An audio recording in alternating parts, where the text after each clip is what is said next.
ગુજરાતમાં હવામાન વિભાગ દ્વારા આગામી 30 મેથી 2 જૂન સુધી થંડરસ્ટોર્મ એક્ટિવિટી સાથે વરસાદની મોટી આગાહી કરવામાં આવી છે। આ દરમિયાન રાજ્યના વિવિધ ભાગોમાં ગાજવીજ અને તીવ્ર પવન ફૂંકાશે।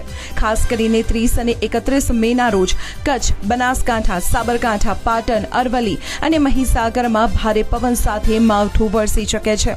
ત્યારબાદ 1 અને 2 જૂનના રોજ આ વિસ્તાર ઉપરાંત દાહોદ, પંચમહાલ, છોટાઉદેપુર, વડોદરા, નર્મદા તેમજ સૌરાષ્ટ્રના અમરેલી અને ભાવનગરમાં વરસાદી માહોલ જામશે, જેના કારણે તાપમાનમાં ઘટાડો થવાની સંભાવના છે।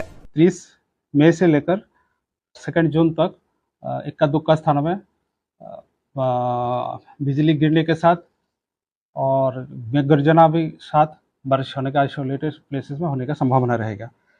30 जून को जो डिस्ट्रिक्ट हम आइसोलेटेड प्लेसेस में बारिश का संभावना बता रहे हैं, बनासकांठा, साबरकांठा, पाटन, अरावली और महासागर गुजरात रीजन में मेनली